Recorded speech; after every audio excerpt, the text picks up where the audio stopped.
Welcome to the 3 Knockdown Rule. Starring Mario Lopez and Steve Kim.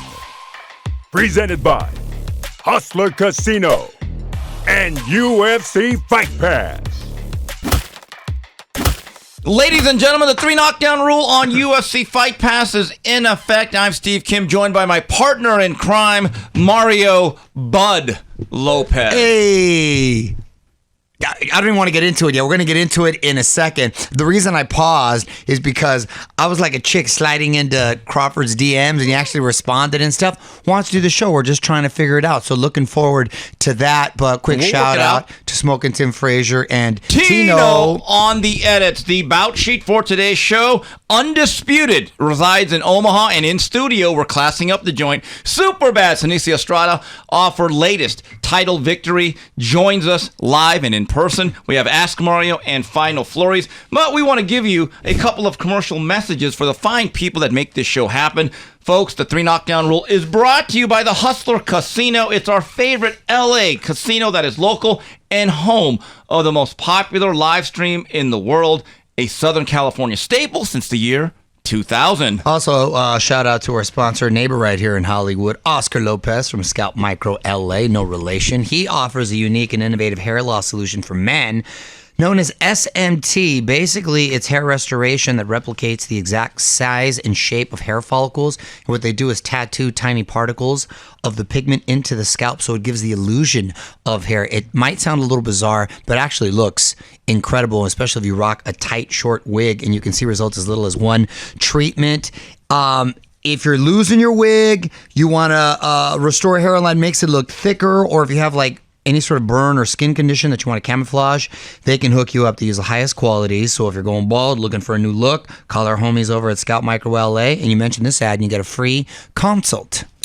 If you're getting thin, he'll help fill you in. That's All right. Round 1. Now we get started. Round 1 from the T-Mobile Arena in Las Vegas on Showtime pay-per-view. We have a new undisputed welterweight champion of the world. Terence Bud Crawford dominates and decimates Enroll Spence in 9. Mario, take it away. I'm so mad that I couldn't be there in person because I had to work over the weekend. I would have liked to have witnessed that piece of history up close ringside there. Man, I don't even know where to begin. Top class, career-defining performance from Crawford. Just completely dismantled Spence round by round. And look, we both picked Crawford to win, and I'll give you props because you actually almost called the round. I thought, so did a lot of people, thought it would be a lot more competitive than what it was. And I was trying to think about the big-time matches over the years that we've been anticipating, whether it was the Pacquiao-Mayweather or even De La Hoya-Trinidad or fill in the blank. I don't think correct me if I'm wrong, a big-time match like this, especially when you had 2 undefeated fighters and for everything on the line, that we've ever had such a one-sided beating. Can you think of one? I was trying to think of one. I do have a few. You do have a few? Yeah. Well, not to deviate too far, but just I'm curious before we forget. Who? Right off the top of my head, and I've been at most of these fights, when Bernard Hopkins came in as a 3.5-1 underdog against Felix Trinidad. Okay. That was shocking. That's true. That still didn't have, that was almost, hold on, but that was almost still of like, people weren't going, oh, give me Trinidad Hopkins for years. That just happened to be that he was working his way up into Unify. Okay, so that almost doesn't count, but okay, but that was a nice underdog performance. Go on. And a couple other ones. Marco Antonio Barrera just surprising everybody with the Trojan horse and outboxing Prince Nassim Hamed. I'll give that one. I agree. Okay. And the final one, in terms of being an upset, Manny Pacquiao against Oscar De La Hoya. That was a fight where people thought Pacquiao was being put into danger by Bob Arum. And in terms of the all-time greatest performance of exhibition of skill, speed, class, technique, Floyd Mayweather against Diego Corrales. Those are the performances that come to mind. Yes, but even with that said, I still put this in a separate class because both of these fighters, undefeated, in their prime, met, we would have liked to have met a few years earlier, but met really with Oscar. Oscar was already old when he fought Pacquiao. Weight drain. Yeah, exactly. So you can make a case for all the fights you just mentioned, even though those were all great fights. But for this being what it was, two undefeated fighters, putting everything on the line, really anticipated, talked about for about the last 5 years. Yeah. I was so impressed with the way Crawford, and mind you, he's 35. Seeing this dude at, I would think his peak right now at 35 years old was so incredibly impressive. We know he lives a Spartan lifestyle. And I've always loved Crawford for many reasons because he's obviously so fundamentally sound, but he's just one of those dudes that looks like he was a born fighter. Can switch from southpaw, started off from the southpaw stance from the get. You almost forget. That's why that jab was so efficient, and so it was working so beautifully. He wasn't just pawing, it was like boom, boom, and he was putting it out there. It was like a right hand. He dropped him, correct me if I'm wrong, 4 times and with different punches. A jab, a right cross, and a check hook. And a hook. Yeah. So he dropped him with an array of different punches, and everything that Spence tried to do to mitigate that or to change it up when he tried to go on the inside, he was caught with snappy punches on the inside and some bad body work. And on the outside, he was too slow and he was getting out jabbed. Crawford was doing a great job cutting off the ring, laying traps for him to get in there. And he's the best finisher in the game. I've always liked him because he's nasty. He's mean, but he's fundamentally sound. He's a hard worker. And I always thought he had just more dimensions to his game. And to not take anything away from Spence, this is a great fighter in Spence. This is just a special generational talent when it comes to Crawford. And then I think it was like in the 7th round when he had dropped him, then my guy had the wherewithal so relaxed and so to talk crap to Charlo. And I was like, dude, my dude's beating this dude so bad. He's talking smack about future opponents. It was a next level career defining performance that really put a stamp on him being not only the best welter, but last week when we were talking about pound for pound best fighters, I said, man, it's going to be hard to beat anyway because they're going to have some sort of emphatic knockout in dramatic fashion. Well, guess what? And dominance, and he did. He had an emphatic knockout in dramatic fashion, and so going back to this whole mythical pound for one, I think he did enough, man, to kind of edge out maybe Inoue. It's like 1A, 1B. I know this. There's Crawford, there's Inoue, then there's a big gap between everyone else. Do you agree with that? I do. Here's the issue with Crawford. One of his skills is his demeanor. He's the meanest guy. His nickname should be the coldest. D.A. Cold as ice. He should be Terence, cold as ice, Crawford. But you know what? He was so relaxed going into it. He looked so confident when he was on the way and he was rapping out. And I'm like, oh, this dude's ready to put in some work. The whole week. Mario, let me just say this. Yes. I'm not a dime store psychologist. I'm not trying to be Sigmund Freud out there. But throughout the week, going all the way to the press conference, to the weigh-ins, his demeanor was almost predatory. For some reason, Errol Spence looked very listless and he looked almost docile. Kim, and I'm loving to see the clips where even 5 years ago he says y'all are going to say he was at this weight too long. And some are actually saying it now. You know what I'm saying? Well, of course, but I'm telling you, he was confident as of 5 years ago. And think about this. That's the only thing, because Father Time is undefeated. For him running through these divisions at his age, bro, that's impressive. Mario, you take a look at who was the stronger guy. Obviously, technically and fundamentally, you pointed out how he had the strategic advantage. And tactically, he fought a brilliant fight. Mm-hmm. But there was a problem for Errol Spence, that even though he's the bigger, stronger guy in theory, by the 3rd, 4th round, he was getting bullied inside. And then when he started to come on his front foot, there's the problem. His head started to come out in front of his feet, and he's getting chopped up by the helicopter propellers on the counter punching. So, and the problem with Spence, he has that wide stance.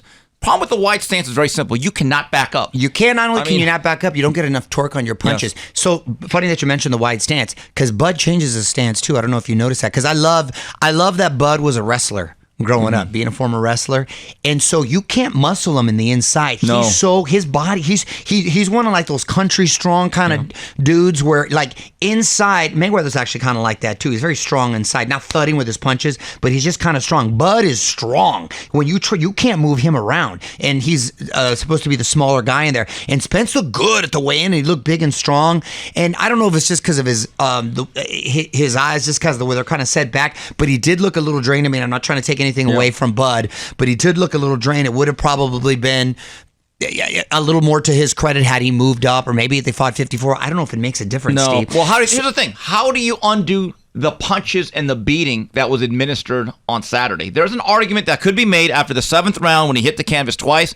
again, it's easy for me to say because I have nothing at stake. If I'm Derek James, I would have pulled Errol Spence out of there. I agree, and credit to Errol Spence for going out on a shield and for making it a fight. He didn't try to stink the joint out. He stayed in there. So I give props to him and Fulton, by the way, for this last week. Both those guys showed a lot of heart in staying in there when they were taking a whooping. And I don't want to take anything away from Errol or try to make any excuses with the weight, this and that. I think Bud is just that good and showed that even at this tier, there are levels. And he's a dude right now that, look, he's 35. How long can this go? I don't know. He takes care of himself. 35. He's a young 35. He takes care of himself. Oh, the reason I was saying with the wrestling, too, because I think it does mean a lot for the way he was able to kind of manipulate inside, because Spence did try to make changes, and the game plan did try to change when they were trying to box on the outside, and he just could not parry that jab split. He didn't know what to do with that jab, and he couldn't time it, so he tried to get inside.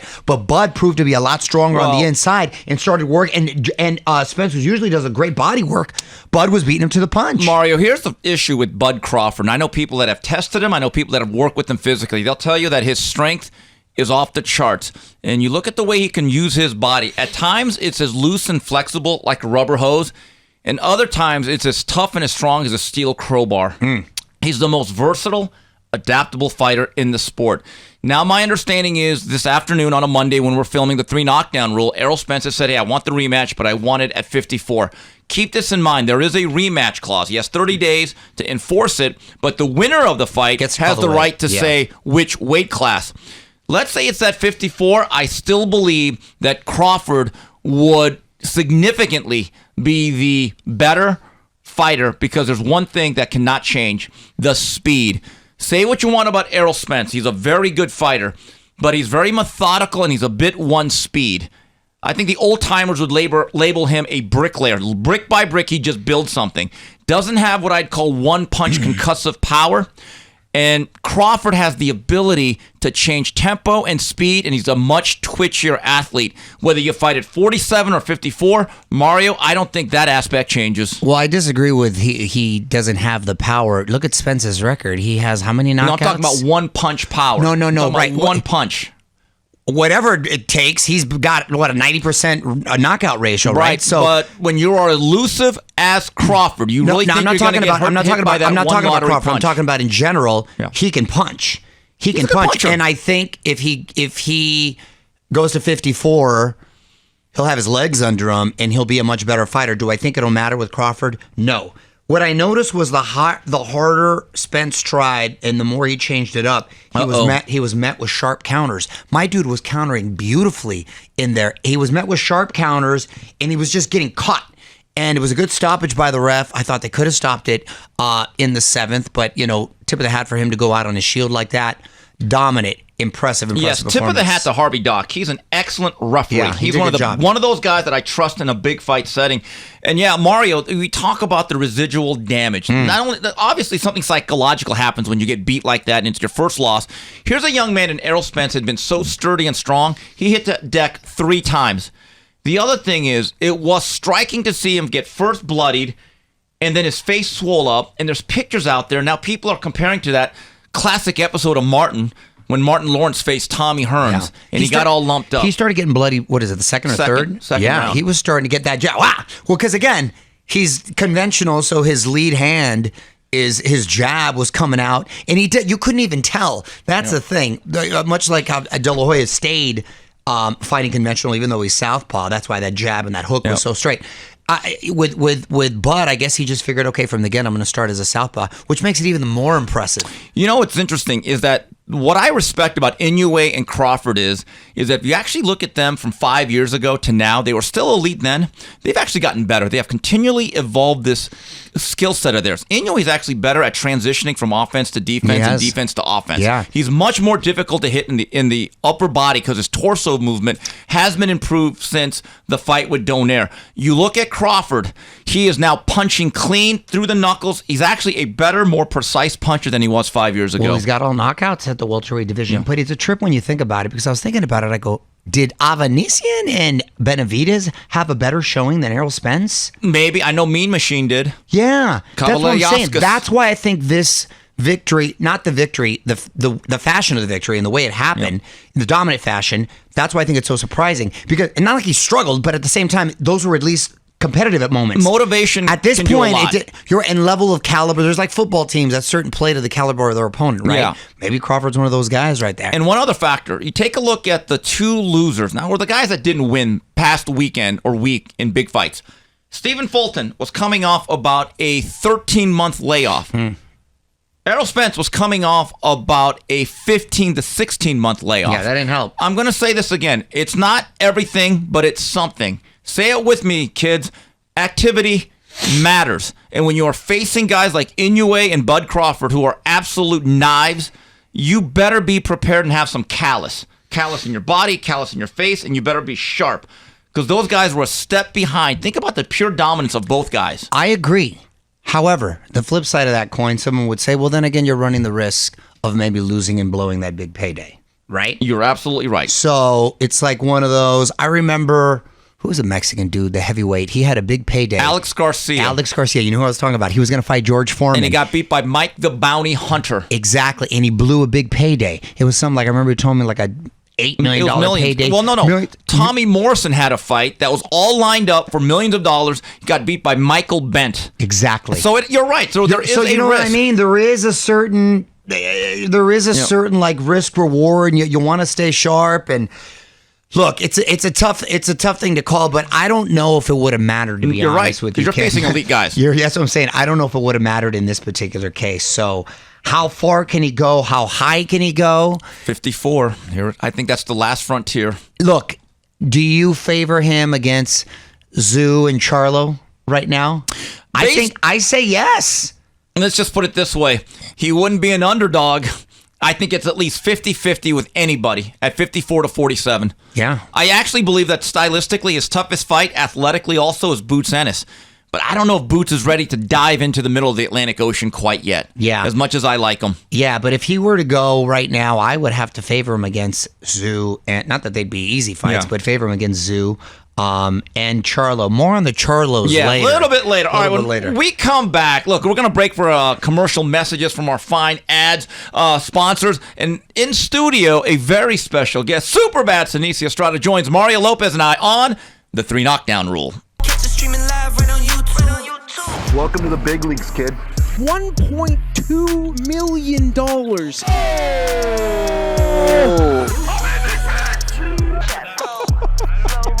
And I'm losing in this fucking game. What the fuck? There's a 400K flip. If I win by way, you get 10 grand. For my fans. Wow. All in a call. I'm not fucking leaving. Raise it up. And we're back on the 3 Knockdown Rule on UFC Fight Pass. Hey, folks, if you'd like to get involved with the 3 Knockdown Rule and sponsor our fine program, hey, we still have some slots available. Please reach out to us by emailing info@boxbid.io. Once again, that's info@boxbid.io. Boxbid.io is an online platform that is launching soon that helps public figures and professionals in the world of boxing get sponsorships. We are proudly working with boxbid.io. Really excited to announce the WBA and WBC minimum weight champion, my girl Seniesa Estrada. Superbad. Welcome aboard. Thank you. Great to see you, Seniesa. Congratulations. Really wish I could have been there on Friday night, but you did your thing and looked really good. Was the fight tougher than you expected? I made it tougher than it should have been just because physically I felt at like 40%. Why is that? My weight cut was not the easiest, and I just felt dehydrated after weigh-in and during the fight. So my body just wouldn't allow me to do certain things that I should have done. And one thing about my style is that I can adjust very quickly, and I have a great trainer who told me what adjustments to make, and I was able to make those adjustments. And I mean, there's not many fighters who can make adjustments in the middle of the fight, towards the end of the fight, and I'm just grateful that with my style, I'm able to make adjustments to Was the weight cut ever an issue before, or why do you think this time? No, the weight cut has never been an issue for me, which is why I thought it would be easy this time. My last fight, fight for my WBC and WA titles, I used my Perfecting Athlete nutritionist, and everything was smooth. Everything was great. I used them this time, but I just didn't have them as involved, and I didn't have them there fight week. So I just started my weight cut a little too late, and first time I ever experienced feeling dehydrated, talking very slow, kind of slurring my words, and I tried my best to not show it during the fighter meetings and during fight day as well. I still felt that way, but hey, live and you learn. And next camp, I'm gonna make sure I have Perfecting Athletes with me throughout the whole camp, throughout fight week, and make the weight cut. Nice. Yeah. Easier. People don't know if they've never cut weight before. It is like, oh my! It's sometimes worse than the fight when you have to, right? When you have to cut that weight, it is awful. Right. And if you struggle, or if you for some reason don't do it the proper way you're supposed to, it could be really, really draining. You're right. So all three scorecards over Leonello Udica 97-93. Seniesa, when I'm watching this fight, I felt like ninth round, like you need to win these. Like I thought the thing was really tight. What was your gut feeling as a fighter? You're in there, you see things differently. Dean Campos is telling you, hey, this is kind of tough. What were your thoughts? Yeah, I mean, one thing about Dean, you know him, he will not lie to me about what round I'm losing. I go back to the corner, after the second round, you lost that round. I believe maybe somewhere in the 6th, 7th round, you lost that round.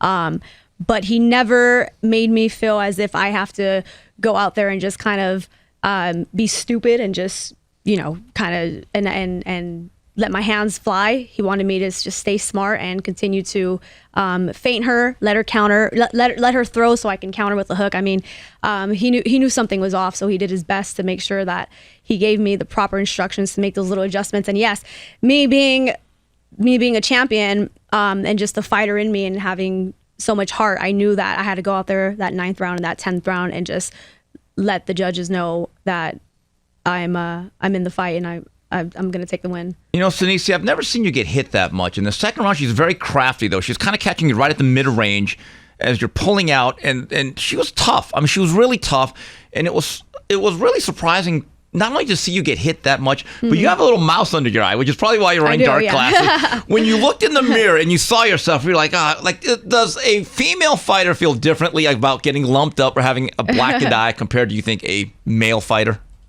I mean, I don't care. I don't care. The lumps on my face and any other injuries I have because the fight doesn't bother me. I mean, part of the business. Part of the fight game. It's part of it. Yeah. If I was worried about how my face looked after, then I wouldn't be a fighter. But you have an issue with your finger too. I do. Show yes. that. I have an issue with my finger. So during the second round of the fight, I injured my index finger, which has been an issue for a few years now. Something that I just kind of always fought through. I always trained through. I remember maybe during my 7th pro fight, 7th, 8th, and 9th pro fight, I kind of fought with one hand in those fights because it's just an injury that I've just been fighting through. But yeah, I'm definitely Is it going to require surgery? I hope not. I'm seeing a hand specialist on Wednesday. I did find out yesterday that I have minor arthritis in my finger. So besides that, I'll find out what else is wrong on Wednesday. But I mean, after 20 years of boxing, something's going to develop in these hands. So you're getting off easy after all that time. Right there. Have you watched the fight back on TV yet? I haven't watched the fight back yet. No, but like you said, Steve, at first I never get hit that much, but because my body physically just didn't feel 100%, I couldn't do. That's the worst feeling for a fighter. I think is like I know what my game plan was. My mind was telling me to throw at certain times, but your body, your legs, and your hands just the reaction wasn't there. So my timing was off. That's why when you're saying that she was able to counter me with one punch from the outside because I was pulling straight back. That's what my trainer was telling me towards the end of the middle of the rounds and the end of the fight. Do not pull straight back. When you're close to her, stay low so her punches come over your head and then come out. So that's the adjustment that I made. So once I did that, her punches started kind of going over my head. But that's something that I should have done. Is it true though? Fighters talk about this, and they've told me this. Steve, I saw punches coming, It's just one of those nights I couldn't get out of the way. Yeah. Did you go through that? It's one of those nights. Yeah, one of those nights where I just I couldn't do anything that I wanted to do physically, and it's extremely frustrating. But you have to have, if you have a strong mentality like I do, those are fights that you can get through still, and still come out a champion and show why you're a champion. Is fights like that. So overall, Dean was happy. He was like, you know what? You know why I'm happy? Because I know that a fight like this is something that a lot of fighters can't get through, and they can't make adjustments. And you did that. And going into the next fight, everything's going to be totally different. I'm going to feel better, normal. Good for you. Speaking of the next fight, you called out Yocasta Valle. She came into the ring. She, of course, has the other 2 titles. And y'all were going back and forth a little bit right there. Did you know her? Is there a history, or it's just the fact she's got the other 2 titles and you want them? I mean, I've been wanting to fight her it's been a few years now. I mean, I remember going into the office with Robert Diaz and giving him a list of champions and where they were from, and she was on the list. And Robert Diaz says, I don't know who that is. And I said, well, contact her team because she has one of the bouts that I want. So they contacted her, and for whatever reason, couldn't make the fight happen. So we had reached out to them previously. And then when around the time that I was leaving Golden Boy, they were about to sign her, but they were going to sign her because their plan was to have us fight. But then I left Golden Boy Promotion, so now they still have her. So it's a pretty personal fight, that's for sure, because her trainer used to be friends of mine and my father since I was a kid. Oh, used to be. Used to be. So there is some history. No, there's a lot of history. She called out the trainer, the manager, Golden Boy. I think she called out all of Costa Rica. This thing is very personal. But here's the thing. We talked about this earlier, Seniesa. You talked about, or you detailed, you were with Golden Boy, and you know that this business can be petty. So do you believe that Golden Boy, even if this is her greatest payday by far and the greatest opportunity, okay, and you're now headlining shows on ESPN, are you afraid or fearful that Golden Boy will allow business to become very personal and not allow Yocasta Valle to fight you? Yes, we reached out to them and sent an offer for this date to fight her, but Golden Boy responded and said that they couldn't make the fight happen right now. They had other plans for her. So that's basically okay. I mean, I don't want to say too much, but no, I don't. I'll say it for you though. But my belief is this: no one has ever signed with a promoter who says, you know what, your biggest paydays, we're not going to allow you to have them. You're not doing your job. Then I look, if Golden Boy, we're friends with theirs, I'll say it. Do your job. You owe it to Yocasta Valle, unless, and I say this, unless your other options, if you have any, are going to pay her as much as this fight. And that's the problem I have with boxing. You got to grow up once in a while and let the fighters fight. That's my view of it. Well, absolutely, because you're doing them a disservice otherwise. So, in your mind, that would be the next fight that you'd like to have. In my mind, that's the next fight that I want to have. Hopefully, they make it happen. I mean, and if for some reason she's tied up and maybe it can't be next, but maybe after that, who would you like to face? If not her, who? So if this fight doesn't happen next, then I'm not going to wait around for her. I'm going to go move up a weight class and become a unified champion there, or undisputed champion there, because I can make very good money and have big fights with or without Yocasta. I mean, fighting her would be great because I want to be undisputed, but if that doesn't happen next, I don't want it to slow me down. It's not going to slow me down. You do expect to fight at least one more time this year, right? Yes, definitely. So this is interesting. The weekend of Loma against Devin Haney, I see her and she's relaxing, enjoying a good time. And it was just kind of announced, or was going to be announced, that you had this date this past weekend. And a week later, it's like, we got good news. Seniesa, you got a date. You're headlining. The bad news, all of a sudden, it's Crawford against Spence. Now, I know you're a boxing fan. You're in the media.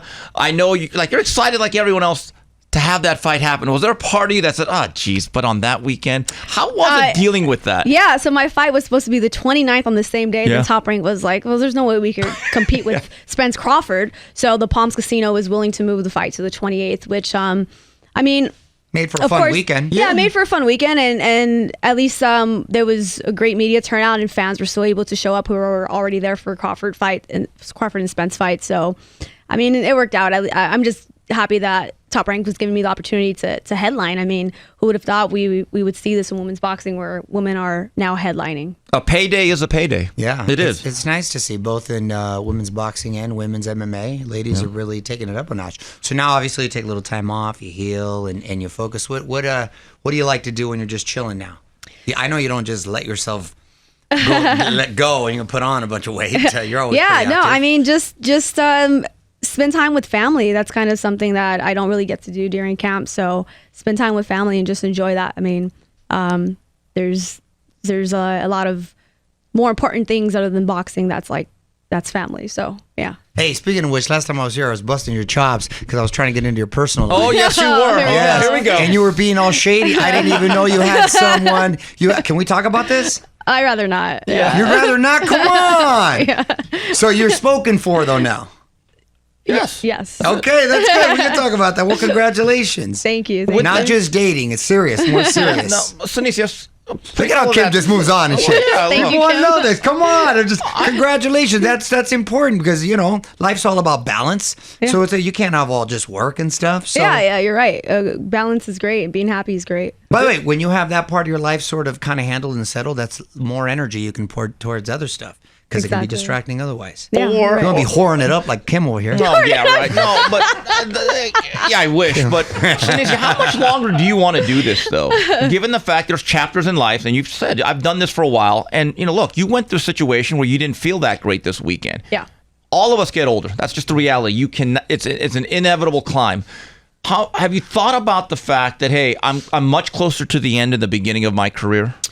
I mean, I think physically, I can still have many more years left just because of my fighting style. I've never really taken a beating. I mean, my last fight was the most I've got hit in out of my professional career. So I think physically, I have a lot left in me. I can go for as long as I want, but mentally, I feel like I don't have much left. Oh, so there is some fatigue, at least mental fatigue. No, mentally, I'm just not. I just think once my contract with Top Rank is over, I'll be able to accomplish everything I want to accomplish within those years and be happy with moving on. I mean, you have fun doing the broadcasting and stuff, right? That's something you want to do more of? Love doing broadcasting, want to get into acting. I feel like there's just so many other things that I know I'm capable of doing outside of the ring. And you can be a wife? And I can be a wife, a mom, yeah. You want to be a mom too? Yeah, definitely. Oh, see, that's the important stuff right there. Yeah, and I think, honestly, those 11 months that I was out of the ring, after... How come you don't want to talk about who you're with? Mario. I think it's cool. All right, next time you're going to come talk about who you're with. Okay, next time I will. All right, deal. All right. Breaking news, because I think it's cool. Thank you. All right. So, Seniesa, you are a boxer. I want to get your perspective. What did you think of Crawford Spence? Just watching it as a fan. You didn't actually go to the fight, which surprised me because you were in the city. What did you think of the fight? I thought it was great. It was I thought it would be more competitive. I did, and I bet on Spence. I bet on Crawford to win by unanimous decision, and he didn't. He did much better than I even expected him to do. Crawford did much better than I expected him to do. Spence didn't. He couldn't make any adjustments about the fight in any round. He kind of fought the same way. You can't go in there against a guy like Crawford and just continue to fight the same way. And I thought Crawford was going to box and move more because I thought Spence's power and pressure would be a little too much for him, and that wasn't even the case. Crawford was a bully in there. Was a bully in there. Crawford was staying right in there and even pushing him back. So that was something that I didn't even expect. Do you think Errol went through a little bit of what you went through though? Because he's been at 47 his whole career. I think he was a little drained. I'm saying it's a variable. I'm not trying to make excuses because I back Crawford big. Yeah. Did you see a fighter that kind of maybe needed to move up in weight? It could be. He could have felt that way, but honestly, no matter what weight class, if they rematch whatever weight class it's at, Crawford will win again. Yeah, look, I think Spence moving up. I think that we saw the last of him as a welterweight. I don't know if I'd take that fight right away, to be honest with you, depending on how much money's on the table, obviously. I think that's the clause, though, Mario. I think it's an immediate rematch, though. Oh, well then. That's the thing. Well, and I'm sure it's a significant figure. Well, then you got to take it. But I don't think much would change, but I do think he'd have his legs under him a little bit more, and maybe it wouldn't be as much of an assault. Lopsided. It wouldn't be as lopsided. Then mean, maybe then it'd be a little bit more competitive. And then if you're going to take that for that significant figure, then it might keep this in mind. Even Crawford said, "Hey, 47 is not a walk in the park for me either." People always forget that other guy gets the benefits of those 7 pounds too. Wait, Crawford struggles to make 47? He actually because he was 40 for a long time. That's why I'm so impressed. But look, he's now 35, and if you said to him, "Hey, Terence, you could put on 7 more pounds," you could probably eat breakfast, lunch, and dinner right before the weigh-in. And he's a strong kid as it is, dude. So like I said, I'd favor him against everyone at 54. So Nisi, I'd never asked you this. Who are the current fighters you enjoy watching, male or female? Current fighters I enjoy watching Canelo, of course. In a way, I've gotten into him a lot recently. I think he's him and Crawford are definitely pound for pound best right now, for sure. And like you said, Mario, there's a wide gap in between. I feel like sometimes it shouldn't even be a pound for pound list because there's nobody else none of these other fighters really can compare and be that close to Crawford in a way. Yeah. Yeah, no, it is. But, it is interesting. And Seniesa, when do you go back to the gym? Like, how much time do you give your body a break before you start training again? I'm gonna take a few weeks off and then get back into it. Heal this finger, but I'll be training while I'm healing it. And oh wow, yeah, that's a real lifestyle. No, it is. No, it is a lifestyle. And I've had fighters tell me in private, right around her age, said, "Steve, I've done this since 8." I mean, you could almost like feel the wariness in their voice when they say it. Not even so much the training. Correct me, it's the weight cut. It's just you get tired. No, she looks great, but you see all these fighters where they balloon up all the time. It's because they're just sick of cutting weight and they just want to eat, and so like you're making up for lost time. And I think for me, like you said, I started boxing when I was 8, so I didn't just start boxing when my professional career began. I've been doing this since I was 8. Like that takes so much out of you physically and mentally, and yeah, sometimes mentally I'm like, oh man, like I've had a lot of fighters tell me, "Go, Steve, you don't understand what I went through." And I said, like, what do you mean? He goes, "Steve, I never got to go to a prom. I never got to go to dances. I was at tournaments. My father wouldn't let me, or I couldn't go out on regular dates, or even at birthday parties, I couldn't eat cake." These are a lot of sacrifices that people make that decide to get into this realm. Seniesa, do you ever feel as though you missed out on any part of your childhood or young adulthood because of the profession you chose? Yeah, when I was a kid and teenager, I didn't really think about it. I was homeschooled in high school because I was always traveling to tournaments and always missing school because of that. So homeschool was the best option for me. So I didn't go to prom. I didn't go to homecoming. I didn't do all those things. So but I was happy fighting at the time. I'm like, I don't care. Like, I'm doing what I love. But as I got older and now I think about it, I'm like, oh man, it kind of sucks that I didn't get to experience those things. They're overrated. Don't worry about it. I did. Yeah. All right. Hey, so when you get married? Oh, jeez. You got a date or no? I want to apologize, Seniesa. I can't control Next this year? guy. Next year, yeah. You're going to have a big one or little one? Small. Okay, good. She's a traditionalist. Come on. Okay. Boy, you're terrible. You're terrible. To me, I'm happy for her. Good for you. Good for you. This is the torture tactic. This is a hot seat, right? She's coming in like this. Oh, my God. Come on, can't people like to know this stuff? I'm happy for her. Yeah, inquiring minds I don't care want what to you know. say about her. I think she's cool. Anyway, Seniesa, best of luck with that. I hope your finger heals up. Just want you to know, I don't know if you're going to accept this invite, but you're invited here anytime. Thank I don't know you. if you want to go across this guy again. Good. Hey, we sparred together. That's why she beat me up that day. Yeah, you know what? I don't blame her, by the way. Punches next time. But anyway, Seniesa, we always enjoy having you here. Thanks again, once again, for your time. Thank you so much for having me. Next time I'm on, I'll reveal some more stuff. Oh, I love more that. personal stuff. See, Kim? Peeling back LTM. I gotta do it slowly. That way you guys have me back on. Exactly. the I like chapters. the silence, you're all. The super bad chapters here on the 3 Knockdown Rule. All right, when we come back, we'll have Asked Mario and Final Flurries on the 3 Knockdown Rule on UFC Fight Pass.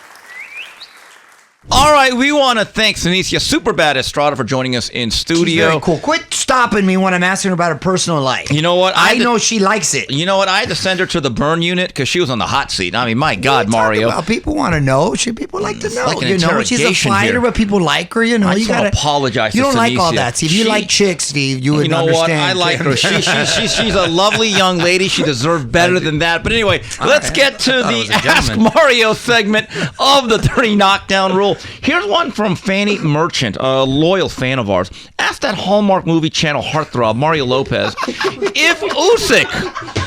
if Usyk becomes undisputed at heavyweight, does he take back pound for pound number one status? That jump from cruiser to heavy is the biggest weight jump in boxing. That's a pretty legitimate point there. It's a great question. And number one, it is not Hallmark. It was Lifetime Player. Oh, yes. But, Same thing. Take it easy. I'll throw this cup at your head like Cardi B did with the microphone on that. Going back to the list. So, okay, and this is all, mythical, da-da-da-da. We already discussed Crawford and then Inoue 1A, 1B, and then the gap, right? I think I'd still have to put Usyk as number 3, him and Tyson Fury. But even if he beats Fury, though, that's the question. What if he beats Fury? I'm glad you brought that up. That kind of changes things. I'm glad you brought that up. If he beats Fury, dude, you got to. An argument could be made that he could be number 1, considering the thing. He's giving up 40 pounds, bro. He started off as a cruiser. Yes. Then to go up, or light heavyweight. Then to go cruiser. Then to go heavyweight. Well, he was cruiserweight to begin with. Yeah, fine. But if he's able to beat Fury, yes, I think so. I think you have to start putting him number 1. Let me ask you this along those same lines. And we didn't even talk about that. Beterbiev with his jaw situation. We need to talk about that. Let's assume it's healed, this and that. And the fight against him and Bivol get made. If he were to knock out Bivol, okay? Mm-hmm. And now he's got a 100% knockout ratio, all of his opponents, and he just beat someone who was also on the pound-for-pound list, because I have Bivol up there too. If he were to knock out Bivol, where do you put him? Top 3 or 4. Still don't put him up there. If he were to do Clinton and knock out Bivol with 100%, wait a minute. You literally can't. Me. Wow. Who's this Bivol guy? Does he fight? I said, let's assume they get together and they fight, Kim. Honestly, you wouldn't put him? Well, now it's Dimitri Bolivian, as Mike Tyson would say. What a waste. I agree. I'm saying all that aside. Let's assume the fight happens and he beats winner of that Bivol. Bivol or Beterbiev but he would be knocks in my him top out. 4. Not just, it knocks him out. God, it's hard, It's a tough one, because we're going to the elite of the elite. Because, again, me and you have a theory here on the 3 knockdown rule. There's not a top 10 pound for pound. It's basically a Mount Rushmore. It's about 4 or 5 guys generally. It. Well, he gets on the Mount Rushmore, Yes, right? he does. He gets on the Mount Rushmore, but I got to say, if Usyk beats Fury, oh, man, bro. There's no achievement anyone else can do in boxing that would top that, given the weight disparity. And he beat Joshua, and he beat Fury. Ooh, you're right. He beat Joshua. Ooh. No, you got, oh my God. An argument can be made, The only guy he'd have to beat now to complete the whole thing, Wilder. That's an interesting fight. But again, if he beats Fury, I would actually say, you know what? You might be top dog there. No one else is beating somebody 35, 40 pounds bigger than them. That's the reality. And he went up a weight class already that was not his natural weight class to do it. And on the heels of beating Joshua. Him and Beterbiev, if he knocks out Bivol, would be the only guys that I put up there. Mount Rushmore. The masses meant. With Bud's dominant performance, I think the best version of Bud beats the best version of Pacquiao. Bud's got the size, skill, and timing to beat Pacquiao, which is why Marquez bothered Pacquiao because of timing. Could the best Bud beat Floyd Mayweather? Well, let me address the Pacquiao thing for a second. First of all, what was so impressive about Pacquiao with his whole career is he fought most of his big money fights at welterweight. He's not even a welterweight. That's what's crazy. He always weighed in like 3 pounds less. He's really a lightweight at 135. So I don't think that's a fair comparison. That's what makes it all the more impressive. That's why he's on my Mount Rushmore of fighters, because of what he was able All to time. Yeah, because of the way he was able to, the fashion in which he won his fights, and because of his victories. Dude, when he beat the crap out of Margarito, I was at that fight. Margarito looked literally twice the man, and Margarito's a hard-hitting Margarito. I saw him rip a dude's ear off one time with Sebastian a punch. Lujan. Yes, exactly. Remember when he ripped his ear off with an overhand right? He boxed his ears off. Can you say that? Literally. So, and the fact that he pretty much broke his face, his orbital bone, and the fact that he was able to win these fights and out of his weight classes. So, because really Pacquiao should have been a lightweight, and I've talked about this with Freddie. He said he could have gone down had he stayed in lightweight as the best lightweight ever, and I honestly believe that. So when you say Crawford at 47 and Pacquiao at 47, Pacquiao wasn't even a real 47 pounder in my mind to be made that fair comparison. Now Mayweather is fair. Ooh, I thought about that. I like that. I don't with his defense. Obviously, I know how Crawford's a much more entertaining fighter, but Mayweather's defense is still considered up there the best. And his timing and the way he nullifies it would be. But God, the adjustments Crawford makes, his ability to switch it, and mind you, this is a 35-year-old Crawford. What's the prime Crawford? What's prime? I mean, you know what I mean? Are we looking at him I right haven't now? seen an unprime one. Well, that's what I'm saying. So you take a 35-year-old. I'll tell you this. I'll take a 35-year-old Crawford over a 35-year-old Mayweather. I'm going to put it to you like this. Can we take it like that? Yes. A 35-year-old Crawford over a 35-year-old Mayweather? Then? My statement is this. If Bud Crawford, the one we've seen recently and this past weekend, if you did a 7-game series like the NBA against both Pacquiao and Mayweather, I'm not saying he'd win the series. He wouldn't get swept. I'll just put it to you like that. No, he wouldn't get swept. I like the Mayweather comparison more than I do the Pacquiao one, because he's just too big. We got to ask Tim Bradley about that, because he's the one who said it 3 years ago. I actually think this guy could beat Mayweather. People killed him for it, and I thought he could too, and it made me. But the reason I'm pausing right now is like because you're trying to think of in their primes, right? What was Mayweather's prime? When he beat like Corrales and stuff. That was at what was he at 130? Was he okay at 130? Yeah. So 130 to 135, Mayweather's as good as any fighter I've seen in person. He really was. Right. He was special. So Crawford, I don't know if we can say his 135 was. Well, that was his first belt, but it's really at 40 where he began his march. That's what I'm saying, at 40. So maybe at 40 is his prime, or is it now? That's what's so weird. It's hard to kind of figure it. That's what I'm saying. And if he can do some business at 54, let's revisit this conversation. Here's one from Ivan. The so-called great class of PBC welterweights are now retired or close to retirement. In other words, Porter, Thurman, Spence, Danny. Are they Hall of Famers? Mario, in my view, Porter's in the Hall of Very Good. Thurman's in the what the hell happened to you? He doesn't even have a career. I'm sorry, just cut off. I wouldn't vote for him. Errol Spence, I believe, actually would get into the Hall of Fame right now. And Danny Garcia, that's a tough one because his work at 140 was pretty damn good, but I don't know if he had a good enough back half where I'd put the check mark next to his name. Yeah, he's borderline. And so is Sean. I like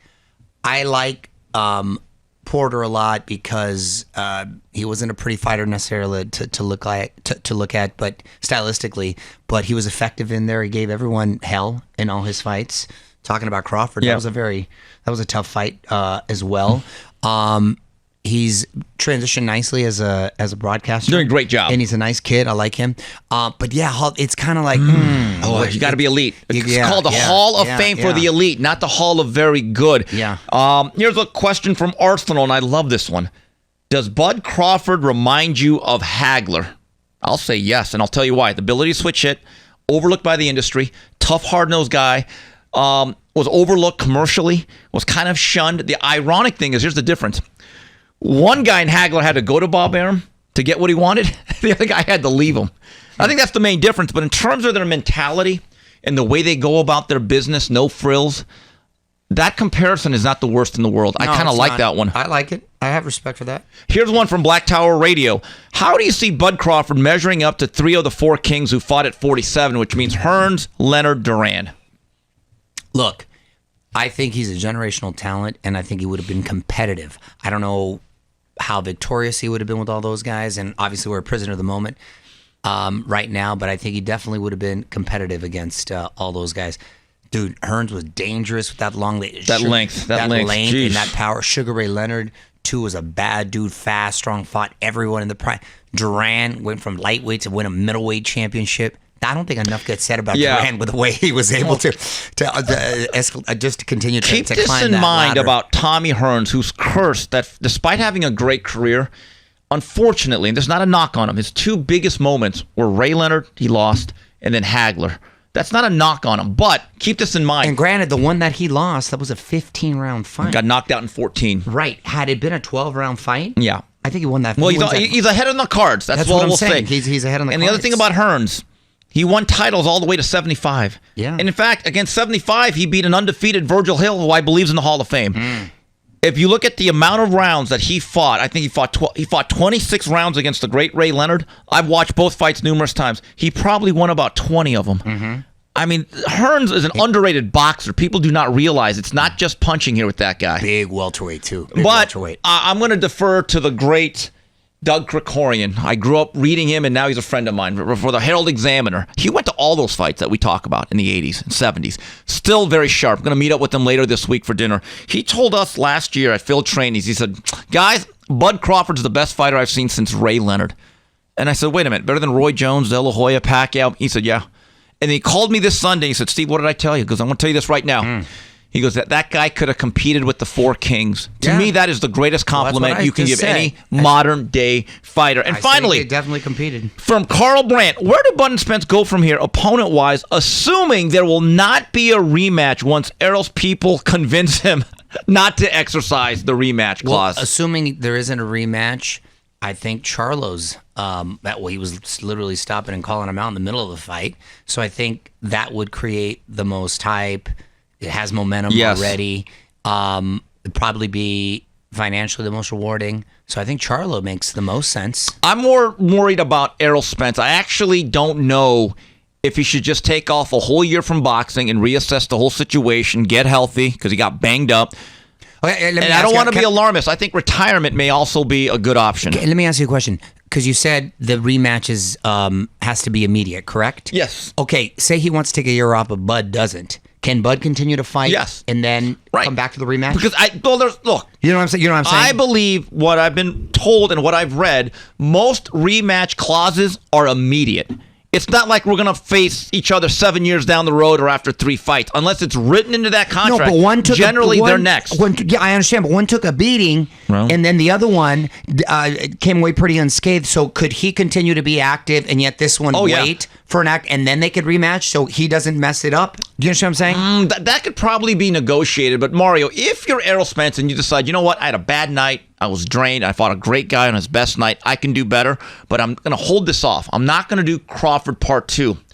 If I am the management and the brain trust of Errol Spence, I actually make sure that, number one, I move up in weight, and number two, I'm getting the most soft guy that does not punch well and no movement, and if he has any quickness or reflexes, you're out. Not doing that. You have to be very judicious in rebuilding this, in my view. No, I agree. If he's going to take that, I agree. No, regardless, actually. Yeah, one of the best jobs I've ever seen of rebuilding a fighter was the job done by Buddy McGirt and Carl Moretti, the trainer and the matchmaker, who's now at Top Rank. Carl's a good friend of mine. When Arturo Gatti got blown out by Oscar De La Hoya in 2001. I was at that fight. I thought Artur was done. I said, great career, but it was fun. But what they did was, main events, they rebuilt them, and they were incredibly judicious in who they fought, and they extended that money-making for at least another 5 years. It can be done, but you have to have some patience. That's probably where he made his most money, too, ironically. Another example, too, when Marco Antonio Barrera got beat out by Junior Jones. Twice. Right. The way he was able to sort of pivot and reinvent himself and have those other great fights. That was pretty impressive. Mario, you know but I what's think amazing? it goes to the character of the guy. He went from being the biggest Mexican star post-Chavez to being on HBO, and then he gets beat twice. You know his comeback fights were on KCAL Channel 9 on forum shows. So, that's a guy who humbled himself, and he actually reinvented himself as a boxer-puncher. No, that's what I'm saying. Best job I've ever seen. That's what I'm saying. One of the best I've ever seen to come back, because those were brutal fights. Yes. Final flurries. Going on to final flurries on the 3 knockdown rule on UFC Fight Pass. A lot of stuff going on in the combat world. Give me your summation of UFC 291. Before we get into that, we mentioned the Charlos a couple of times. Caleb Plant landed a nice left. Well, it wasn't even really a punch. It was like a left. It was a slap. Left It was a hook slap. It came with some heat though. Charlo didn't respond. I thought he was going to respond. It looked like my guy got a little buzz and competed to walk away. So Caleb was about that life. But is it me or do these dudes always get in fights? Didn't Jared Hurd get in a fight like a few years ago? Jared did a funny video on that. And then Crawford's calling one out. Like they seem like nice guys, the Charlo brothers. Why they got beef with everyone? And don't forget the Benavidez run-in. Yes, that's what I'm saying. What's going on? I call Jermal and Jermel, not Charlo. I call them the common denominator brothers. It's always them. I know, but are they doing it because they're trying to be? Are they cognizant of it? Trying, like they're trying? I think they are. No, They're not trying. They are being who they are. No. What I'm saying is, are they being who they are? Or are they trying? Do they think they're marketing and they're trying to set some momentum? I don't think it's marketing. You don't think it's that? You know what I'm saying? When your own wives are getting into fights, the Charlo wives got into a skirmish. True. Yeah. I'm like, what is this? There comes a point. Look, so that's just okay. Then that's just how they roll. That's who they are. And, okay. And look, you know what I'm saying? Though I thought they might be trying. I go, okay, then that's just how they roll. Jermal's going through a lot. He has not fought in over 2 years. So he's antsy. He's antsy or depressed because I've heard that the mental issues kept him from taking Canelo, and his brother jumped in, and then he's going through a divorce now, and he's got like 5 kids, and I'm thinking to myself, oh boy, you're going to be working hard for a long time here for someone else. Yeah, well, your own kids. But so there's a lot going on. But look, I've known the Charlo brothers back when they were fighting on Golden Boy cards at Fantasy Springs, and Ronnie Shields had both of them. What they were then is actually stunning to what they are now. They were the calmest, most subdued individuals. They were very polite, and I still get along with them. Mm-hmm. But there comes a point in time, some of it's all fun and games, but one of these days, something's going to pop off that goes far beyond just slapping. Let's just put it out there. I'm glad Terence Crawford at the press conference, when people were chirping, love what he said. He said, hey guys, this is about us. This thing can get real hot and heavy real quick. In other words, let's not add to the stereotypes that people may have. Let's make this about 2 guys fighting. Let's not make this into anything more. And I think that helped calm it, although 5 minutes later, he was cussing somebody out in the audience. But, Terrence is very versatile. Yeah. But anyway, So ironically, how they are has sort of helped them, because now I'm asking to see the fight. I guess. I think so. Well, Mario would have. I'm not suggesting, but you know what I mean? I think people want to see that fight. Yeah, but Mario, you know what actually helped? How about them fighting more? Hello. Anyway, Mario, all right, so let's go back.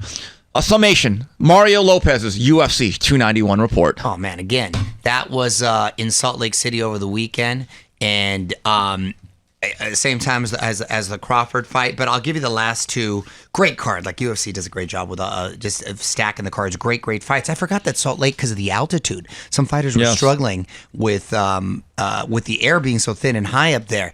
So the co-main event was Alex Pereira versus Jan Blachowicz. Alex, who we last saw against Adesanya. Remember, he knocked Adesanya out. Well, first of all, he knocked him out in the kickboxing. He beat him twice, then he beat him in UFC, and then Adesanya got him this last time. How this dude makes 185 is a mystery to me, because he is a monster, 6'4", and just like a beast. So he went up to 205, and then he goes in the ring that night, or the octagon that night, he's like 230 something. I don't know how he made 185, and he says he can still go back down and make it. I'm blown away. Anyway, he fought against the dude that beat Adesanya when Adesanya tried to go up to 205, because these aren't weight classes, in just a couple pounds. They go from 185 to 205. So, and that Blachowicz was too much for him, took him down. Adesanya was not competitive. He got blown out. This was a very close competitive fight, and Blachowicz tried to grapple with Pereira, which is not his strength, but he's gotten better since he's been working with Glover Teixeira. But his striking is still, he does that nice little feint jab, and he does a little feint to the stomach, comes up with his big left hook, buzzed him a little bit. It was a close fight that Pereira won, and now he's the number 1 contender for the 205 belt, which is ironic because Adesanya wasn't able to do that. Yeah. So if he's able to be double champion, that's really saying something. And he said he'd be willing to face Adesanya again. Should he try to go up, that'd be very impressive. So there was that fight. Then there was the rematch of Gaethje versus your boy Poirier. Gaethje, by the way, is half Mexican. His mother's Mexican, but he looked like Canelo. He's all white and like a redhead, and his father's obviously a white guy. And I like both of these guys. Tough, just fundamentally sound, just tough dudes. Both wrestlers, but both have heavy hands. And the irony was, there was no grappling. Gaethje won by head kick in the second round, but it was a barn burner up until then. Right on the dome, laid him out. And that's all she wrote. So now he's in line for the lightweight title, which will have the rematch of Makhachev and Charles Oliveira. They won a thing called the BMF. Bad motherfucker. You know, that sort of thing. I don't even know why they have that, because those guys everyone there that's fighting is a BMF. So it was a great card. The co-main and the main delivered. Yeah, and I guarantee you, and you could tell me, there must have been at least 80% of that audience from the very beginning of the pay-per-view, correct? I'd say 95 to 100. Okay, cause I say that because I'm watching the pay-per-view at Coach JB's house. He threw an amazing barbecue, by the way. Now, I want to say something. I don't really care about the undercards anymore because I get it. So this undercard for Showtime started at 5 p.m., an hour earlier. The thinking is... The main event would get earlier. First of all, here's the thing. As I'm watching the first 2-3 fights, they might as well be fighting in an open gym. Nobody is there. I mean, literally, nobody is there, even during Donaire's fight. And then Isaac Cruz, who kind of stunk it out. I got bored. There's some people there. Here's my question. If you're going to start a pay-per-view at 5 p.m. Pacific time, but that main event starts around 8:30, which is the same time as before, all you're doing is creating longer breaks. So I'm going to ask you this question again, Mario. Are we better off starting those things once again at 6 p.m. Pacific? And here's my idea. Instead of having 3 fights, let's put more money into 2 better fights, and just let's hurry this up. These shows take too long. I agree. Look, they're not going to be able to take a page out of UFC because all those fights matter at some point. Right. I get that because there's not enough money in the pot. But at least throw us a bone. You got to at least have a co-main with some steaks or have a little more meat on it because otherwise nobody's going to roll in there. What was that last fight? The last fight I went to that I was at was the Garcia Tank fight. Yeah. I was at the bar the whole time. I don't blame you. And I didn't roll in there until they're singing the anthem. Okay, let's go. I don't blame you. Because Beck the Bully was fighting Gabe Rosado. And literally, I saw him, but I was at the bar seeing it on the TV. Again, I don't blame you. Yeah. If it was free drinks, I would have been there too. Yeah. But anyway, Mario. I know you like free drinks. Oh, yeah. My bar knows that. Yes. Writers and actors strike still isn't settled yet. See, I'm seeing a lot of picket signs outside. Yeah. Dude, this is a serious thing. First of all, I don't think people understand that if this doesn't get settled, all their favorite TV shows, movies, they're gone. No, I don't care. I don't care what. No, you like to watch some TV, Kim. You watch some TV. Don't act. You like Game of Thrones. You like some TV. You rat bastard. Don't be that salty. You know what show I'm watching right now religiously?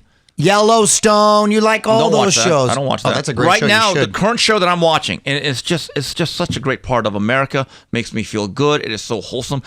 Walton reruns. God, they're a good well, family. guess what? The Waltons need a WGA. That's what they're having right now. My point is, whatever your show is, you're not going to get any of it. And they're saying the strike, which is supposed to last a month or 2, it's going to probably go into next year. So it's going to cripple the industry. No one's budging?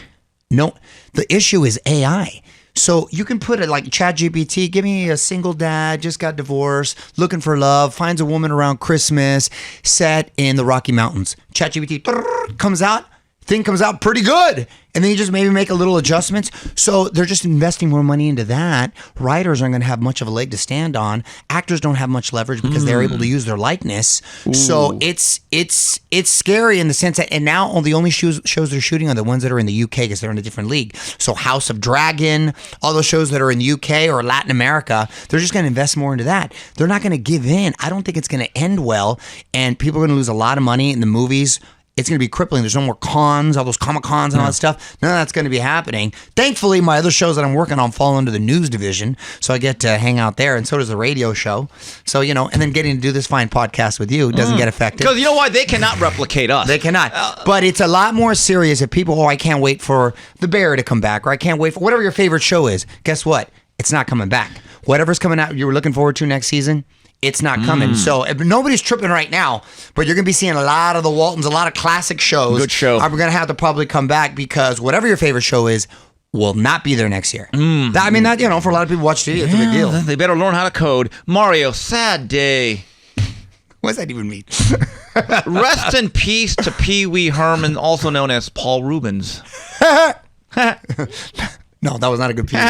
No, whatever. That was not. Remember, he was like, I'm trying to use the phone. That's not bad. That's not bad. You know who gave Pee Wee Herman his start? Fun fact. Who? Cheech and Chong. Doesn't surprise me. They were in he was in the Cheech and Chong movie. Paul Rubens, that was his first acting gig, and then he ended up being in a few movies. And I'll never forget an interview I saw with Eddie Murphy at his peak when he was like Beverly Hills Cop at his peak, and they asked him, "Who made you laugh?" And everybody got quiet and he kind of laughed to himself for a second. And he goes, "You know what makes me laugh? Pee Wee Herman."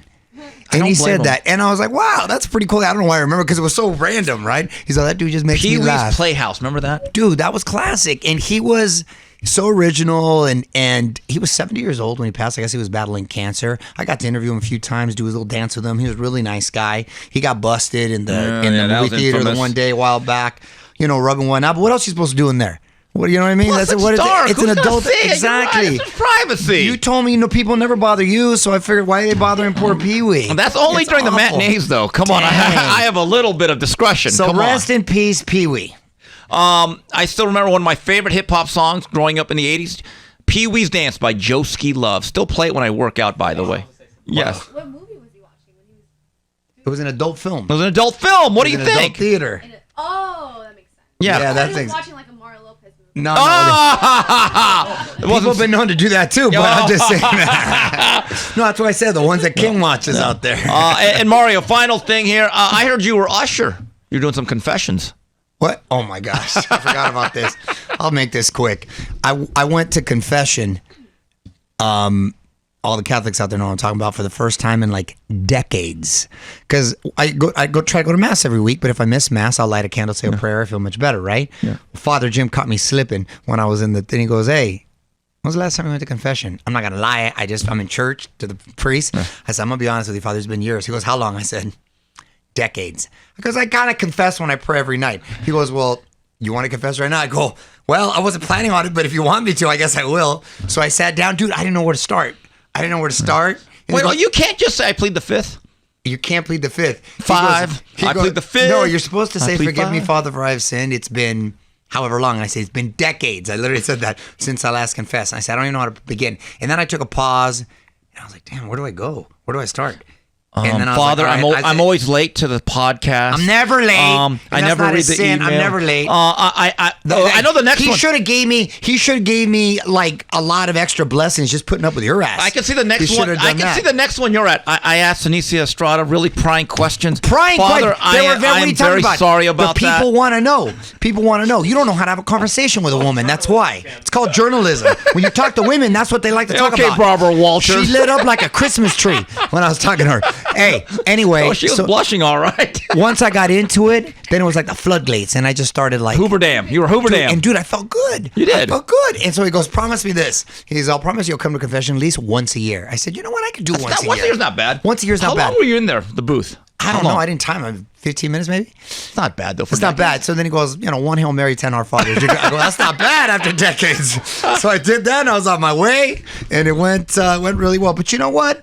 Shout out to Father Jim. Got me to go to confession. All right, I'm gonna pray for you, by the way. Pray for me. You know what? I don't have a prayer. But anyway, we'd like to thank everyone that made this show possible. Listen, if you want to sponsor our show, email info@boxbid.io to sponsor the 3 Knockdown Rule, brought to you by the UFC Fight Pass. We'd like to thank everyone that made this show possible and our special guest, Seniesa Estrada. Miss Superbad was in studio. She'll be back, hopefully. And I'd like to thank Mario Lopez, my co-host, Tim Frazier, and Tino on the edit. So till next week, goodbye, everybody.